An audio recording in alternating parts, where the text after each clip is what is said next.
Hatur nuhun sekali lagi Kang Diki sudah mau hadir lagi ke Dialog Positif malam hari ini untuk memberikan pencerahan-pencerahan tentunya untuk memberikan wawasan dan ya mudah-mudahan senantiasa apa yang hari ini dan malam hari ini kita diskusikan membawa kepada kesadaran. Oke, kita akan memulai dengan gini. Kang Diki, apa sih menurut Kang Diki modern itu gimana sih Kang menurut Kang Diki?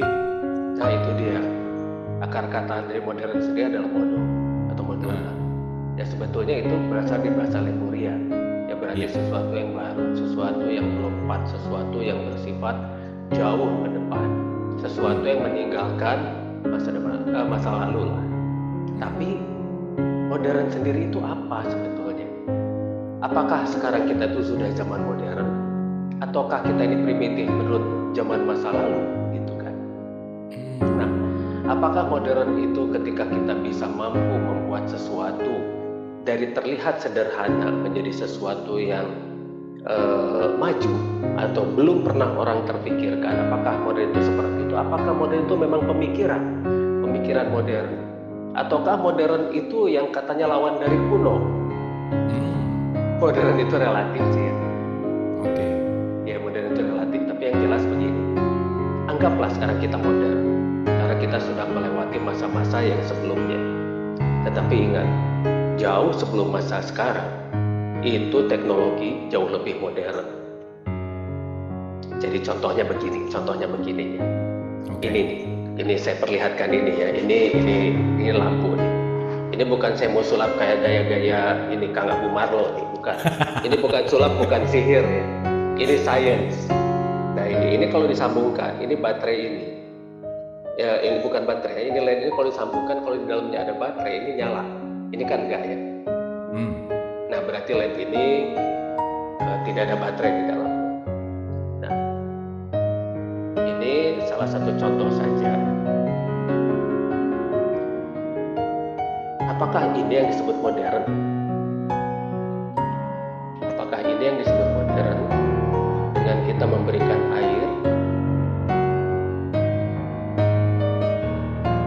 dan kemudian ini menjadi nyala seperti ini? Kelihatan ya, terang ya. Nah inilah baterai, ini baterai air. Jadi apakah yang begini yang disebut modern? Ketika kita sudah membuat sumber energi dari sesuatu yang sederhana, dari air minum saja sudah bisa menjadi energi seperti ini. Ini di dalamnya tidak ada baterai.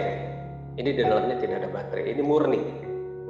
Inilah baterai masa depan yang nanti akan kita produksi. Lihat, ini disambungkan, ini mati. Berarti di sini tidak ada yang namanya baterai ya. Ini kita tidak berbicara tentang konduktor. Ini benar-benar baterai. Nah ini. Terang kan ya? Iya. Nah, apakah yang seperti ini? Nah, ini memaknai modern adalah kalau dari segi teknologi adalah ketika kita sudah mampu membuat teknologi-teknologi yang sangat ramah lingkungan. Kalau dari segi teknologi dulu, kita bahas dari segi teknologi dulu. Oke. Ini satu contoh sebuah baterai, benar-benar baterai yang sangat ramah lingkungan. Baterai ini tidak perlu dicas. Dan itu hasil penemuan Kang Diki ya?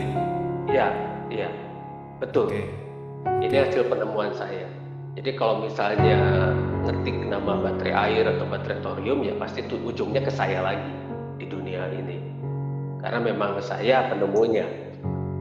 Ini salah satu. Nah, ini apakah kalau kita memaknai modern dari teknologi? Nah, ini salah satunya. Kita sudah mampu membuat sebuah teknologi dari energi saja. Dari bahan-bahan yang terlihat sederhana, itu kita bisa menjadi sesuatu yang seperti ini. Jadi nanti handphone tuh bisa disuntik air nanti nyala. Listrik rumahan diberi air nyala. Sebetulnya saya sudah bisa membuat dan sudah membuat yang namanya PCU dari air itu sudah ada. Hanya nah ini dia. Bayangkan kalau ini muncul pabrik baterai bangkrut ya. Oke. Ya. Oke, Nah, pasti. ya sudah, pabrik baterai simpan aja saham di saya gitu loh. Hmm, Jadi win-win betul. solution. Nah, nah jadi ini salah satu memaklai modern. Sebetulnya selama ini kita itu belum modern loh, karena semua teknologi kita itu masih berpolusi. Kalau ini kan tidak berpolusi ya. Oke. Sekarang listrik masih menggunakan yang namanya batu bara, PLTU, misal tenaga uap. Batu bara itu pasti ada polusi. Nah, bagaimana caranya untuk membuat teknologi yang tidak ada polusi? Nah, inilah tadi yang namanya fusi dingin. Hmm, Nah, ini teknologi inilah yang nanti akan kita kembangkan. Karena teknologi ini itu sudah ada sejak 80.000 tahun sebelum Masehi.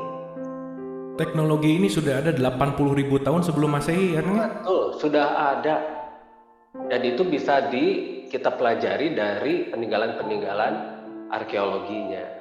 Asal kita mampu mempelajarinya itu lebih dalam. Nah, itulah yang sebenarnya yang kita sebut modern itu yang seperti itu. Oke. Jadi memaknai teknologinya ya. Nah, sebelum kita lanjut, Kang Diki, punten ini saya motong aja nih ya supaya nanti kita enak banget nih. Kang Diki boleh cerita nggak, kok Kang Diki bisa menemukan ini, awalnya dari mana, ilhamnya dari mana, pembelajarannya gimana? Ini kan penting sekali Kang Diki untuk di-share gitu, sehingga Kang Diki itu menjadi inventor gitu. Boleh diceritain nggak, Kang? Begini, ketika kita memperhatikan segala sesuatu secara keseluruhan ya, kalau saya katakan itu namanya berpikir holografik. Jadi berpikir dari semua arah.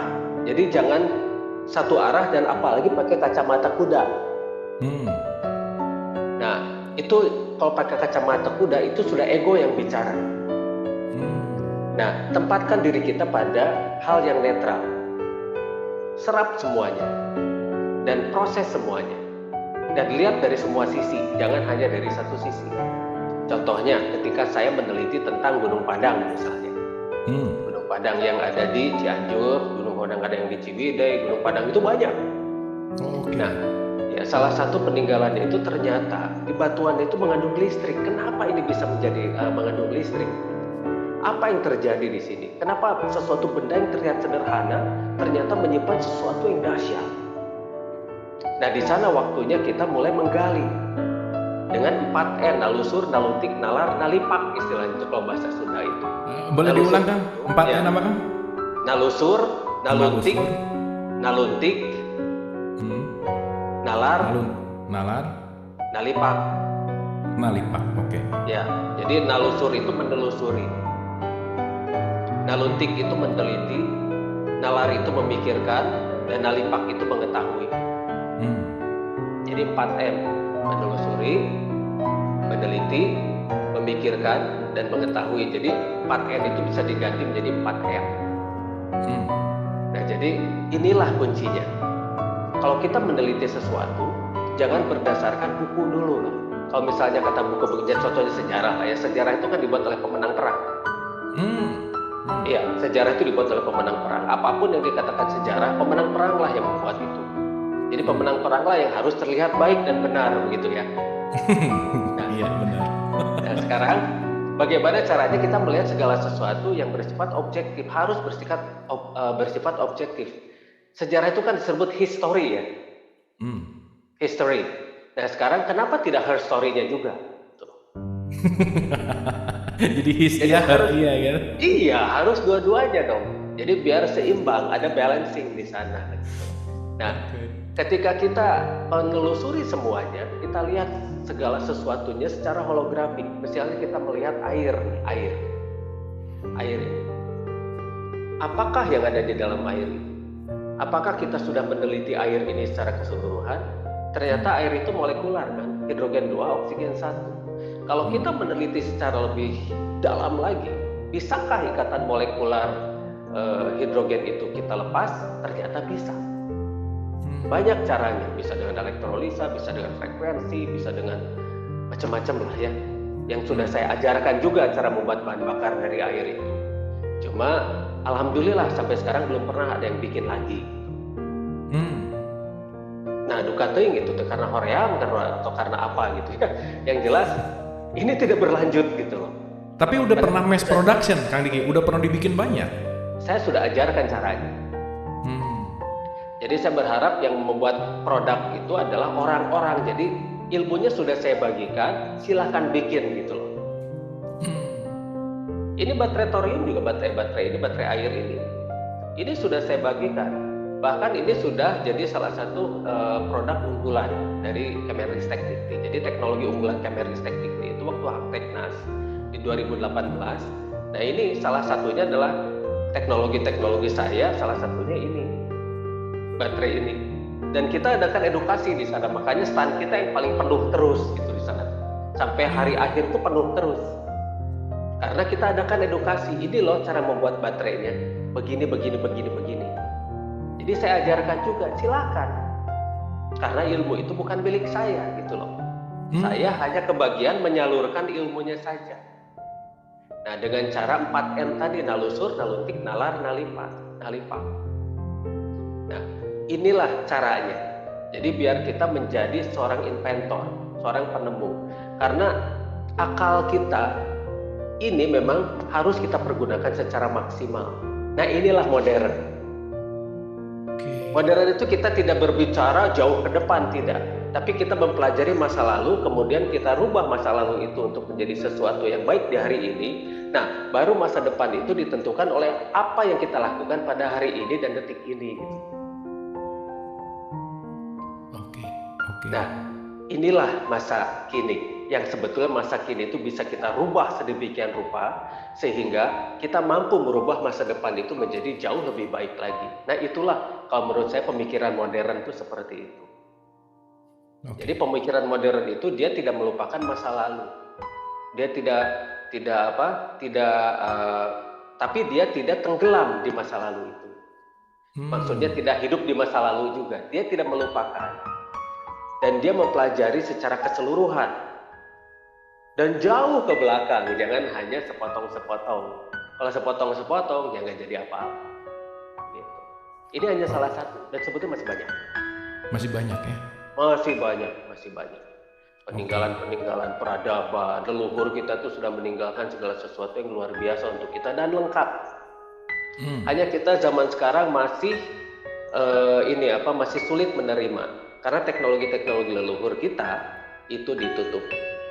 Dihilangkan, dimusnahkan, diberantakan dan sebagainya. Ini yang membuat kita menjadi kehilangan yang namanya teknologi dahsyat yang luar biasa itu. Makanya saya kemudian memunculkan itu, mulai sedikit-sedikit saya munculkan. Saya membuat komunitas, namanya Zen Priazan. Komunitas itu memiliki produk-produk hasil dari kita sendiri. Mulai dari makanan yang sehat itu makanan-makanan yang tidak mengandung kimia.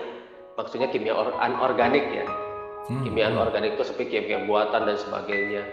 Nah, pupuk yang kita manfaatkan juga itu pupuk buatan saya juga, itu pupuk organik, itu dari mikroba.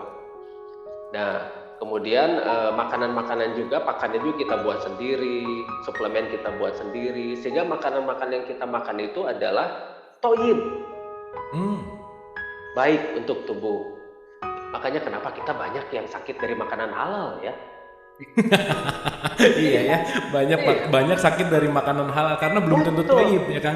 Iya, belum tentu toyib, dihalalkan tapi tidak toyib begitu loh. Karena menghalalkan itu gampang. Toyib inilah yang sangat susah dan menjaga QC ketoyiban ini yang susah gitu loh. Nah inilah modern kalau menurut saya. Modern ini modern inilah yang harus kita sekarang mulai buat. Kita harus punya sesuatu yang bersifat kemandirian gitu loh. Orang lain boleh krisis, kita tidak. Sekarang tiba-tiba kita diserang oleh yang katanya virus corona gitu kan ya.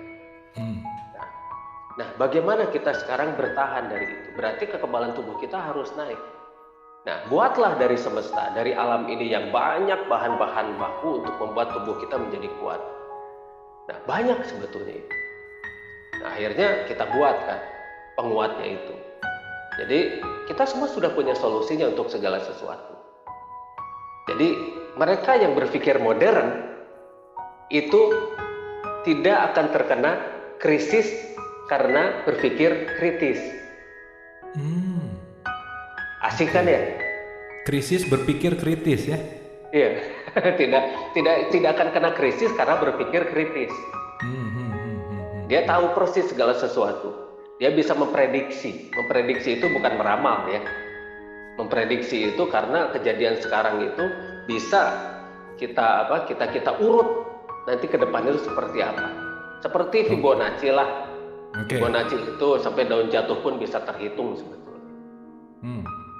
Oke. Nah, yang menarik Kang Diki, tadi Kang Diki bilang bahwa kita itu dijauhkan dengan kepengetahuan leluhur kita. Kita dijauhkan dengan teknologi leluhur kita nih. Iya. Nah, kenapa sih kok sampai kita nggak tahu dan kita ditutup-tutupin nih Kang Diki sama leluhur kita? Padahal kalau dibicara 80.000 sebelum Masehi itu baterai udah ada, harusnya kan kita sekarang lebih efektif efisien kan gitu ya kira-kira. Boleh sedikit cerita nggak Kang Diki? Nah, ceritanya begini, ada semacam konspirasi global yang menutup itu. Mereka harus memonopoli dong teknologinya ya, kemudian dikeluarkan sedikit demi sedikit. Sebetulnya teknologi ini sudah ada. Hanya kenapa ya, contohnya begini lah, komputer lah. Kita lihat teknologi komputer. Pertama kali yang kita kenal di komputer itu apa? Itu yang gede-gede itu kan, yang gede-gedean itu kan ya. Sampai 1 mega dari memori itu butuh segede kamar. Awalnya lalu mulai berubah. Iya, awalnya. Padahal sebetulnya yang sekarang itu sudah ada, cuma dikeluarkan sedikit demi sedikit. Tahukah yang namanya handphone itu tahun 1928 itu sudah orang pakai, tapi hanya di kalangan tertentu. Tahukah kita bahwa sebetulnya listrik itu bisa wireless? Nikola Tesla sudah membuat listrik wireless. Bahkan saya sendiri sudah bikin listrik wireless. Hanya sekarang tidak saya demokan karena alatnya tidak saya bawa ke sini. Kalau saya bawa ke sini saya demoin. Kan. Ini saya belum, saya tidak bawa ke sini alatnya, tidak saya bawa kembali. Nah, jadi sebetulnya teknologi, makanya lihat Nikola Tesla. Apa yang terjadi dengan Nikola Tesla? Dibunuh kan? Ya, Stanley Meyer yang membuat bahan bakar dari air, dibunuh juga. Saya pernah mobil dibom dan saya di dalam mobil itu. Saya pernah ditodong M16, pernah. Jadi inilah penemu. Ya minimal penemu itu harus kuat dibom.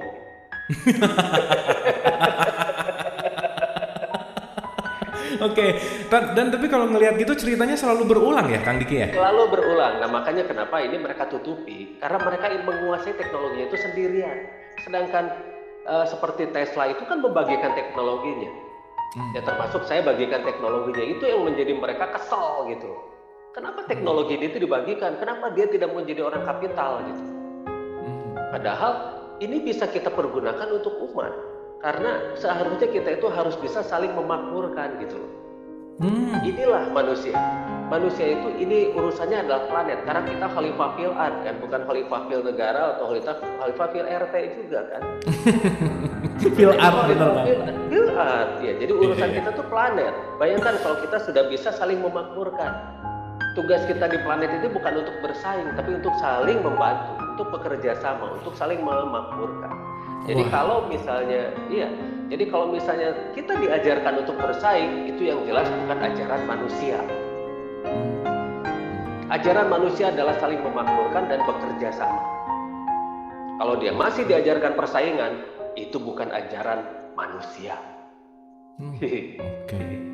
Wah ini luar biasa sih Kang Diki dan betul banget gitu bahwa jargon yang harus dikeluarkan itu adalah less competition more collaboration gitu karena sebagai manusia itu adalah kolaborasi sebetulnya. Nah, oke, sekarang berbicara Indonesia aja Kang Diki. Indonesia itu kental sekali dengan leluhur yang hebat banget gitu. Nah, menurut Kang Diki apakah kita bisa kuat secara Indonesia untuk bisa mengembangkan ini semua sehingga kita tidak dikuasai lagi oleh kapitalis, Kang? Gimana menurut Kang Diki? Itu kitalah yang harus mengindonesiakan Indonesia. Kan kita orang Indonesia. Apakah kita sekarang sudah jadi orang Indonesia yang sebenar-benarnya? Lihat sekarang kita dengan banyaknya lembaga-lembaga yang katanya mendidik tapi ternyata tidak membuat bangsa ini maju. Kita harus jujur deh. Nah, teknologi saya ini di-reject di mana-mana loh.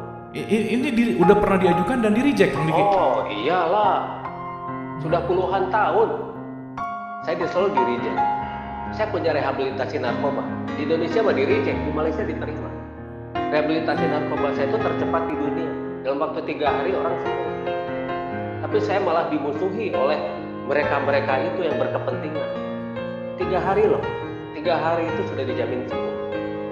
Ya itu narkobanya, ketergantungan narkobanya. Oh penyakit biasanya mereka suka bawa penyakit lain juga, HIV, suka bawa ini livernya, gitu kan, SGOT, SGPT-nya tinggi dan sebagainya.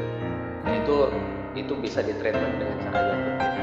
Tapi yang jelas kita ditolak juga di sini rehab, malah diterimanya di Malaysia. Makanya saya bekerja sama dengan Malaysia itu dengan ADK, Agensi Anti Dadah Kebangsaan Malaysia. Di sana saya sangat diterima. Di Indonesia saya ditolak. Nah itu teknologi ini, saya malah disebut misleading katanya, misguided.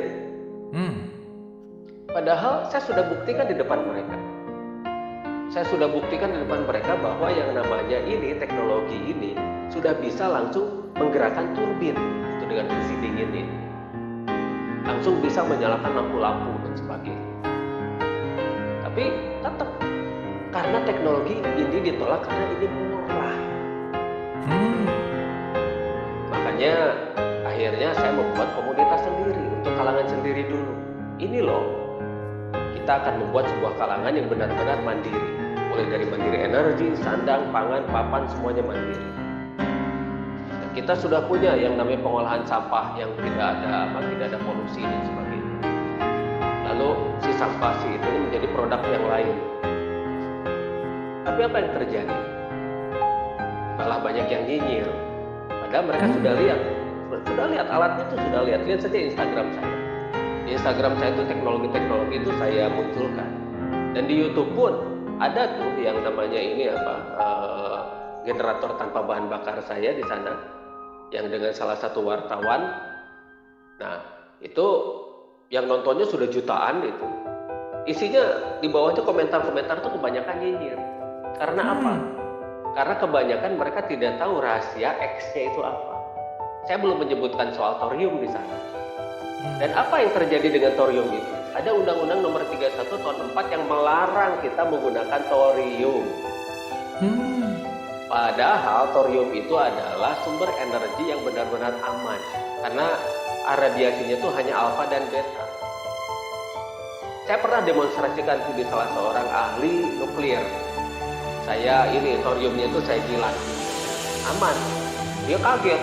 Oh ini magic. Oke. Malah gitu ya? Iya. Yang bahaya itu kan radiasi itu gamma, di uranium itu radiasi gamma. Nah inilah yang mulai. Padahal ini yang namanya thorium. 2000 tahun sebelum Masehi itu sudah ditemukan. Bahkan yang namanya baterai Baghdad, ada baterai Baghdad yang ditemukan di Mesir. Itu sudah menggunakan karbon dan sudah ada yang baterai itu 3000 tahun sebelum Masehi. Kan lucu ya. Sekarang tiba-tiba kita menjadi ini lagi, menjadi primitif lagi begitu. Ini kita terlihatnya itu modern itu menurut kita zaman sekarang. Padahal kalau kita tahu masalah Lemuria itu anti gravitasi sudah ada. Anti gravitasi itu bukan magnet ya, bukan magnetic levitation. Bukan yang namanya magnet dengan magnet itu dikasih superkonduktor, dikasih yang namanya nitrogen terus dia ngambang, itu bukan. Tapi benar-benar penolak gravitasi bumi. Seperti medan positif dan positif itu dia pasti tolak temolak, ya tolak menolak. Liarnya. Liar kan, tapi amazed gitu kan, mind blowing gitu, bener liar sih kan, tapi oke pisan ini gitu. Nggak, yang saya aneh tuh ini kan sesuatu yang mau memajukan bangsa gitu ya, sesuatu yang mau benar-benar membuat satu kemaslahatan. Nah yang menarik kenapa ya? Gini Kang, Kang Diki mungkin di bidang teknologi gitu ya. Saya punya pengalaman di salah satunya. Saya punya pengalaman di bidang pendidikan juga gitu loh Kang. Di mana pendidikan yang kita galang juga pendidikan nalar untuk membuka pola berpikir, dan itu juga sedikit sulit diterima gitu. Kang Diki membuat teknologi yang super keren, sulit juga untuk diterima. Nanti ada sistem yang membuat lebih baik, sulit juga untuk diterima. Sebenarnya Kang, apa sih yang salah dengan masyarakat kita sih Kang sebenarnya? Ada apa sih gitu Kang? Kan tadi kita itu belum mengindonesiakan Indonesia. Jadi kita harus mulai dari komunitas kita, dari yang kecil dulu. kita harus membentuk sebuah komunitas yang kuat, komunitas yang benar-benar Indonesia. Meskipun Indonesia itu adanya sejak tahun 45 ke atas ya, sebelumnya kan itu Nusantara atau Nusantara dan sebagainya. Gajah sendiri yang namanya Gajah Mada menyebutnya itu Nusantara, atau ada juga yang menyebutnya adalah Nusantara. Nusantara, jadi orang-orang kepulauan yang hidup bersamara, itu artinya. Itu bahasa iya. Dulu kan sudah kita bahas sebelumnya. Nah, kita memang harus membuat sebuah percontohan, demonstration plotnya dulu. Inilah Indonesia yang tadinya adalah Lemuria, suatu wilayah, suatu negeri yang benar-benar teknologi tinggi dan benar-benar makmur. Itu. Nah, makanya saya mulai dengan komunitas. Kita sudah mulai membangun komunitas itu. Semuanya sudah kita mulai bangun. Dan segala sesuatunya sudah mulai jalan sekarang. Kita sudah saling memakmurkan, tidak ada persaingan. Yang ada adalah saling membantu. Di sana terus saling membantu. Ada kurang apa kita bantu, ini kurang apa kita bantu. Tidak ada yang namanya persaingan. Karena tiap manusia itu adalah unik. Sekarang pola pendidikan saja lihat. Kita pendidikan atau pengajaran kan gitu kan. Sekarang yang sekarang kita lihat itu adalah pola pengajaran kan ya. Semuanya diulang-ulang kan ya, seperti beo. Ya makanya disebut ngawulang kata orang Sunda ya. Ngajar karena berdasar referensi diulang lagi. Pengulangan yang terjadi. Sedangkan pendidikan itu adalah dengan contoh kan ya. Kita dididik bukan diajar. Kalau diajar itu bisa dengan pengulangan. Ketika kita berbicara pendidikan itu kan harus dengan contoh. Nah makanya untuk teknologi seperti ini saya bikin dulu. Nah setelah jadi baru saya jelaskan. Karena mereka harus bersaksi dulu kan ya. Dan setelah bersaksi baru dia beriman, begitu ya. Nah sekarang kita ngaku-ngaku bersaksi padahal enggak. Kan banyak yang begitu ya, aku bersaksi. Saksinya ngomong aja gitu kan, aku bersaksi tapi menyaksikan enggak gitu ya. Enggak gitu kan. Itu masuk ke berbohong nggak sih? Yes. Oke. Lanjut Kang Diki, boleh diceritain ya tentang progressingnya nih Kang Diki sampai hari ini, komunitasnya gimana, besarnya gimana, progressingnya gimana gitu kira-kira, mangga? Betul, karena kita harus berubah mindset. Nah, berubah mindset orang itu tidak semudah seperti membalikan telapak tangan. Berubah mindset orang itu harus perlahan-lahan dan berulang-ulang pula. Tapi harus sesuatu yang ketika berubahnya itu tidak boleh secara ekstrim pula. Karena perubahan yang mendadak pun bisa menimbulkan masalah. Bisa jadi gegar. Nah, kita harus perlahan-lahan mengenalkannya itu perlahan-lahan. Nah, ini teknologi. Nah, ini hidup yang sehat itu seperti ini. Nah, inilah pendidikan. Inilah pendidikan karena kita semua bergerak melalui contoh. Contoh yang bisa diduplikasi. Nah, jadi bukan ajaran-ajaran atau doktrin-doktrin dan dogma yang diterapkan langsung berikut paksaan dengan berupa paksaan itu nilai. Kan kita sekarang kan dipaksa untuk nurut, dan kalau bisa tidak nurut nilainya jelek, begitu kan ya? Yes, betul banget. Iya. Benar banget.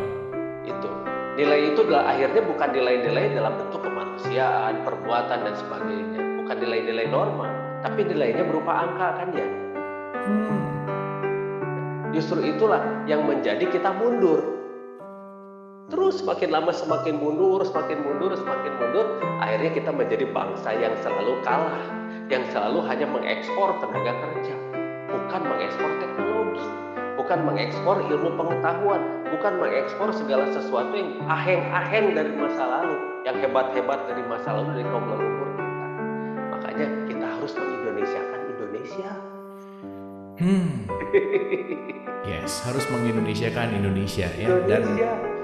Dan saya rasa teman-teman yang di sini juga semua semangat banget nih Kang Diki ya, dari komen-komennya nih, ini luar biasa nih, gregetan gitu loh Kang Diki, kita pengen move gitulah kira-kira. Iya, betul.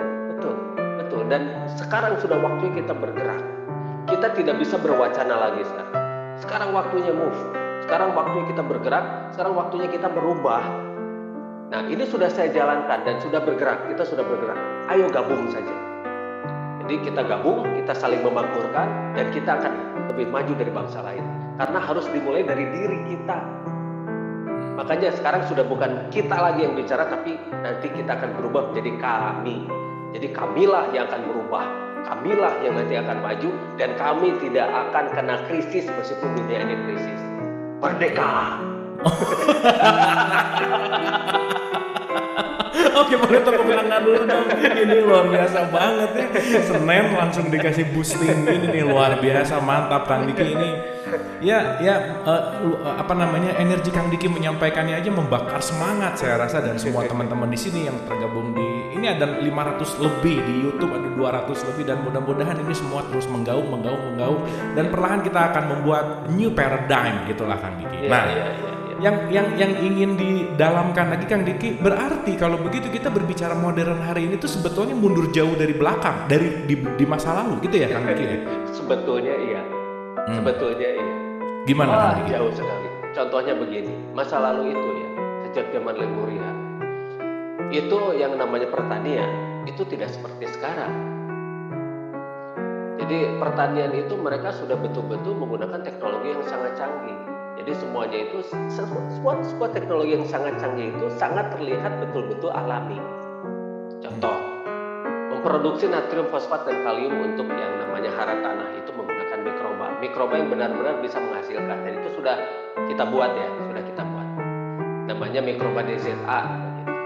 Singkatan Diki Zainal Arifin. Kumaha we teman nanya. Kan kudu aya nama, iya.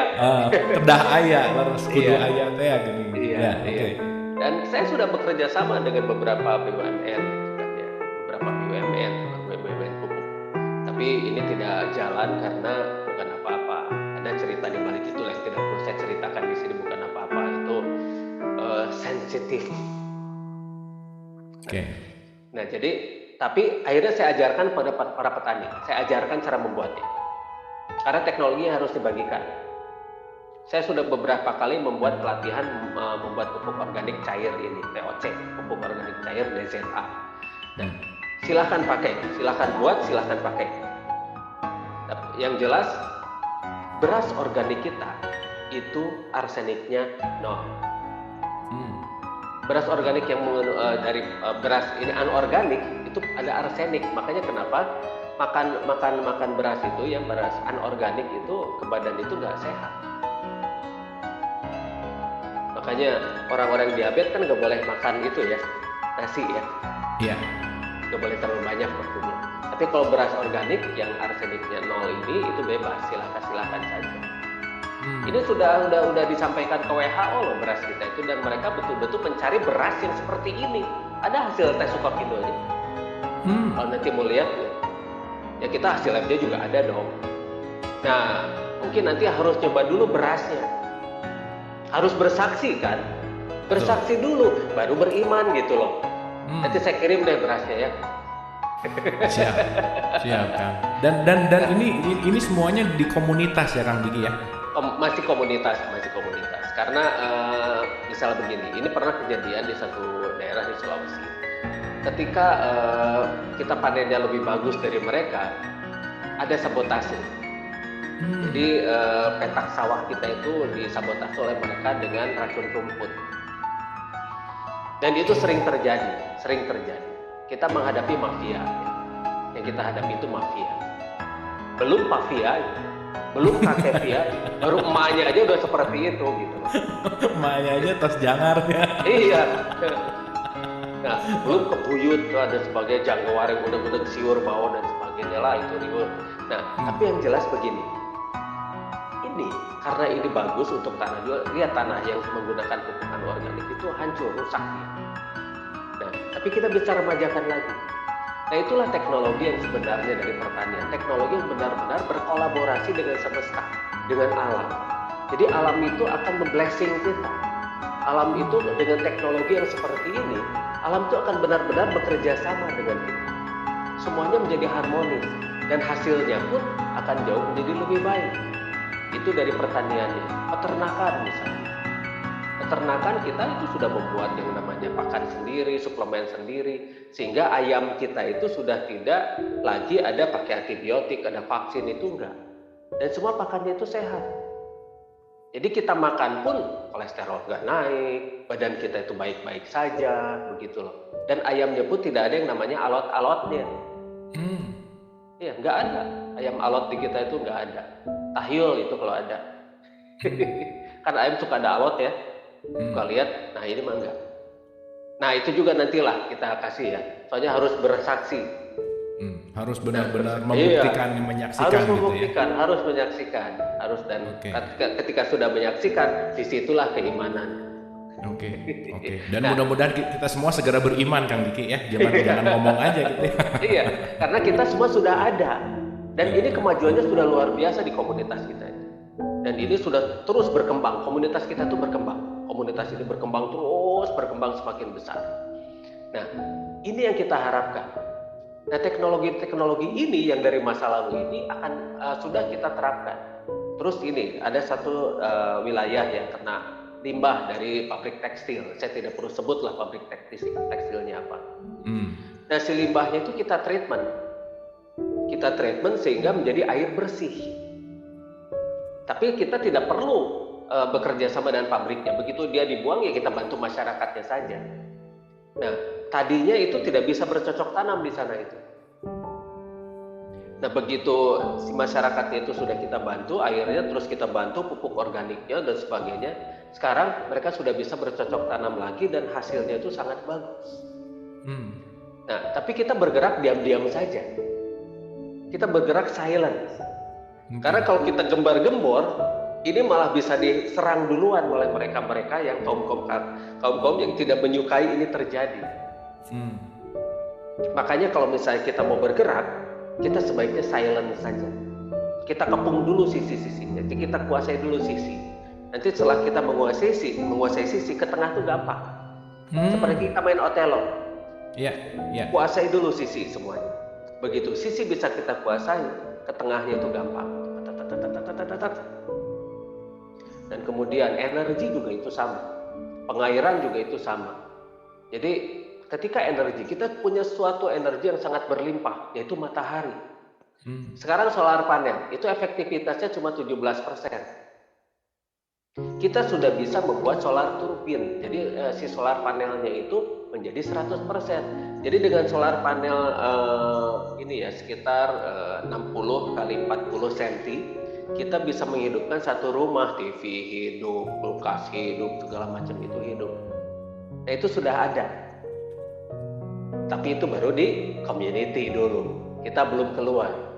Kita harus bergerak silent. Nah kalau misalnya si silent ini sudah orang-orang jutaan dan ratusan juta orang sudah pakai, itu nggak akan bisa diganggu gugat. Jadi the power of community gitu ya. Jadi itu apalagi yang mau digugat gitu, orang komunitasnya udah kuat dan semuanya udah satu frekuensi mindset gitu ya Kang ya. Iya. Dan itu sudah tidak bisa diserang lagi. Karena kalau misalnya sudah begitu, dia harus menghilangkan ratusan juta orang. Dan mereka itu makmur, saling memakmurkan. Di sana itu saling memakmurkan. Harmonisasinya itu sudah terjadi. Nah, dalam pengobatan pun begitu. Dalam segi kesehatan, tubuh manusia itu penuh dengan obat. Karena teknologi yang sebenarnya canggih itu adalah teknologi alam. Alam itu benar-benar canggih ya. Contohnya ini air kan. Orang nggak nyangka kalau air ini adalah baterai. Iya. Seperti tadi kan langsung bisa langsung menyalakan itu kan tadi lampu LED itu. Nah, ini yang terlihat sederhana.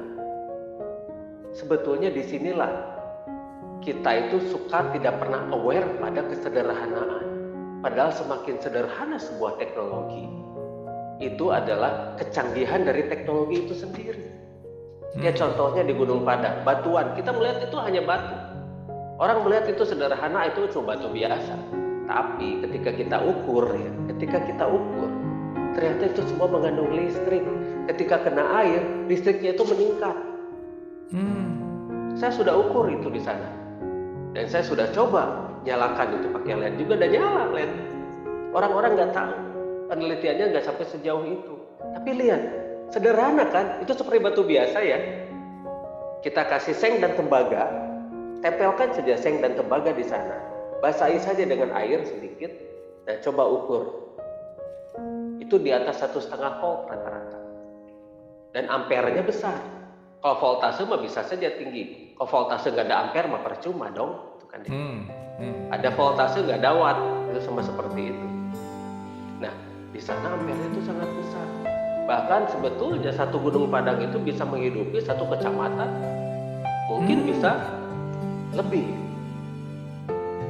Nah, inilah teknologi yang terlupakan dan inilah teknologi yang dihilangkan dan tidak diajarkan pada orang-orang pada masa kini. Oke. By the way, Kang, ini pusat ini ya, kita ngomongin government. Ini tahu nggak sih sebenarnya kan hal-hal seperti ini kan? Sangat tahu, tanya aja ke government soal saya. Gitu. Sangat tahu justru ya? Sangat tahu. Tapi kenapa ini tidak berlanjut? Karena banyak kepentingan lah atau sendiri ya. Ya inilah. Tapi kita tidak akan mempermasalahkan itu. Kita harus bergerak sendiri. Harus bergerak dan bisa mandiri. Kemandirian inilah yang penting. Karena bukan apa-apa. Ketika kita sudah mulai menggantungkan kepada yang namanya government, itu kita nanti akan banyak keluhan, mengeluh saja bisanya. Pemerintah nggak bantu, pemerintah begini, begitu. Itu nggak akan selesai. Sebaiknya kita tidak perlu mengeluh. Sudah selesai, kita selesaikan. Urusan dengan ini sudah selesai. Kita akan bergerak sendiri. Kita akan perkuat yang namanya grassroots, yang namanya rakyat. Kita akan perkuat, kita akan buat mereka itu mandiri. Dan di sanalah rakyat harus punya bargaining, harus punya daya tawar. Sekarang rakyat tidak punya daya tawar loh. Digini-giniin pasrah, digitu-gituin cuma bisa mengeluh. Tapi lihat nanti, rakyat akan menjadi kuat. Oke, Kang. Wah, luar biasa. Mantap, Kang. Mantap. Oke, Kang, sekarang kita progressing, Kang. Kan kita akan menemukan, Kang Diki tadi sangat yakin dan tentu saja kita harus punya keyakinan gitu ya. Lihat nanti tuh on progress gitu berarti. Sekarang pertanyaannya adalah di mana kita mulai untuk changing paradigm, Kang? Apakah kita mulai dari diri sendiri pasti gitu ya. Tetapi kalau kita melihat ke generasi ke atas kan PR-nya banyak nih gitulah kira-kira. Apakah kita fokus ke next generation kan? Apa gimana kira-kira? Generasi kita dulu yang harus dirubah dong. Oke. Mindset generasi kita juga itu banyak yang masih belum bisa berubah kok. Ya kan? Nah, jadi mereka itu masih merasa superior, mereka masih merasa ini, merasa itu, bahkan merasa menjadi Tuhan, merasa tahu yang terbaik untuk anak-anaknya, untuk sekitarnya dan sebagainya. Nah, inilah yang harus kita rubah dengan contoh. Jadi kita bikin saja contoh dulu. Bikin saja demonstration plot lah. Ini contoh kemandirian, ini contoh desa mandiri. Tapi memang ini ada ceritanya. Saya waktu itu pernah bikin Lemurian Village namanya itu. Di sana di daerah Merak, di daerah Megamendung. Apa yang terjadi di sana? Di sana sudah free energy, perkebunan sudah organik dan sebagainya. Langsung tiba-tiba muncul isu bahwa ini adalah kerjasama dengan Cina. Desa-desa sebelah langsung nyerang dong. Semua alat-alat dijarah di sana. Saya lagi nggak ada di sana waktu itu. Nah, makanya kita harus membuat sesuatu itu jangan dulu gembar-gembor deh. Tahu-tahu gede aja gitu. Oke, kan. Tahu-tahu besar aja. Nah, jadi kita akan memperlihatkan itu dengan contoh. Kita harus berubah tuh ya pertama tadi dari diri sendiri, dari generasi kita sendiri. Ya kadang-kadang generasi saya nih ya yang udah kepala 5 ini udah di atas kepala 5. Nah, ini mereka ini yang harus bisa merubah mindset mereka juga. Sekarang rata-rata mereka yang sudah ini, yang generasi-generasi yang sudah pada sepuh-sepuh ini, rata-rata gaptek kan? Ya rata-rata gaptek. Nah, ini harus kita kenalkan dulu. Nah, tapi yang penting kita rubah diri kita, lalu kita memberi contoh untuk mereka. Ini loh yang sudah kita bangun ini loh. Ini loh yang sudah jadi. Ini contoh yang nanti akan merubah masa depan untuk anak cucu kita. Nanti mereka yang akan menjadi generasi-generasi yang menjadi hebat, yang akan merubah, yang akan mengindonesiakan Indonesia. Oke. Wah, ini udah diulang-ulang nih, mengindonesiakan Indonesia. gitu ya visinya gitu. Iya. Oke Kang Diki, ini menarik sekali Kang Diki, dan mudah-mudahan yang menyimak juga energinya nyampe dan semangat. Yang penting semangat dulu ke dalam untuk bisa merubah di dalam gitu ya, dan kita bisa mempengaruhi sekitar dengan contoh, balik lagi. Bukan ucapan tetapi contoh. Nggak usah terlalu banyak ngomong-ngomong dulu, tapi buktikan aja dulu. Jadi itu aja. Betul. Oke. Luar biasa. Kang Diki, saya akan mengaitkan dengan begini. Sekarang tuh modern itu seperti sesuatu hal yang kita harus westernisasi gitu ya. Modern itu sesuatu yang sepertinya bahwa melihat barat gitu sebagai acuan, bahwa modern itu harus mengikuti mereka. Nah, pertanyaannya adalah apakah kaitan antara modern, westernisasi dan akhlak yang sedang terjadi Kang Diki? Ini kan tiga poin penting ini kan menjadi satu kesatuan nih. Silakan Kang Diki. Nah, itu dia yang namanya akhlak itu, akhlak yang dilihat dari sisi yang mana ya. Karena yang namanya akhlak itu kan tiap tempat beda-beda menilainya ya. Ini westernisasi atau easternisasi? Oke. Karena selama ini yang kita anggap benar itu yang easternisasi katanya. Tapi nanti dulu, kata western, yang eastern ini yang nggak beres. Lihat aja yang eastern ini kan, yang timur-timur ini, lihat terbelakang semua. Ini apa, tidak punya teknologi, bisa kita kendalikan, gampang dijajah gitu loh. Tapi western, apakah western juga bisa menjadi contoh? Ya itu juga, ternyata kita punya teknologi yang lebih canggih di eastern gitu kan. Ya contohnya sekarang kita punya teknologi yang lebih canggih. Nah, masalah akhlak itu dilihat dari apa? Dari agama kah? Dari budaya kah? Dari adat istiadat kah? Atau dari apa? Karena tiap pandangan tentang akhlak itu sendiri berbeda-beda. Ini Indonesia, di sana Amerika, di sana Jepang, di sana Mesir, di sana Arab, di sana China dan sebagainya. Nah, masing-masing punya acuan sendiri ya. Terus terang, kalau soal akhlak saya tidak berani menilai ini. Karena bukan apa-apa, tiap tempat beda-beda. Oke. Karena belum tentu saya cerita tentang akhlak di sini, belum tentu ini yang audience kita ini sekarang itu penilaiannya itu sama. Karena saya tidak pernah tahu yang namanya suatu daerah, suatu tempat itu memiliki penilaian akhlak yang berbeda-beda. Ya satu contoh lah, misalnya di western kaki ke atas diangkat, kaki ada di atas meja di depannya orang tua nggak ada masalah kan. Nah tapi kalau di sini kaki diangkat di atas meja, wah anak yang durhaka gitu kan, anak kurang ajar gitu kan dan sebagainya. Nah itu kan tiap bangsa itu punya penilaian akhlak masing-masing dan semuanya juga tidak bisa kita nilai secara subjektif. Yes. Nah karena akhlak yang paling dasar itu adalah blending. Kita menilai segala sesuatu itu dengan tidak menilai. Yes. Kita netralkan saja diri kita. Kita lihat segala sesuatu itu dengan netral. Kenapa dia bisa seperti itu? Kenapa dia bisa seperti ini? Itu pasti ada penyebabnya. Semuanya sebab akibat. Dan semuanya akhlak, yang namanya akhlak juga kan diajarkan ya. Semua proses ajar mengajar. Semua proses doktrin dan dogma juga. Kamu nggak boleh digituin dong. Itu kamu itu sudah diinjak-injak harga martabak kamu itu sudah diinjak-injak. Jadi gepeng martabak. Tidak bisa dimakan lagi. Nah, jadi semuanya diajarkan. Seperti marah, sedih, benci itu semua diajarkan. Kebencian itu diajarkan. Nah, sekarang bagaimana? Sekarang bagaimana kita menghadapi akhlak-akhlak seseorang yang kita sebut tidak berakhlak katanya. Padahal si orang yang kita sebut tidak berakhlak juga melihat kita juga tidak berakhlak mungkin ya. Makanya terus terang saya nggak berani ngebahas soal akhlak karena standarnya apa? Iya. Standar apa dulu? Agama mana misalnya? Kristen kah, Islam kah, Hindu kah, atau Konghucu atau apalah gitu kan kita tidak pernah tahu.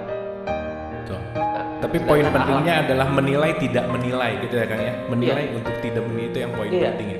Iya, karena akhlak yang paling baik itu adalah mereka yang benar-benar mengikuti semesta.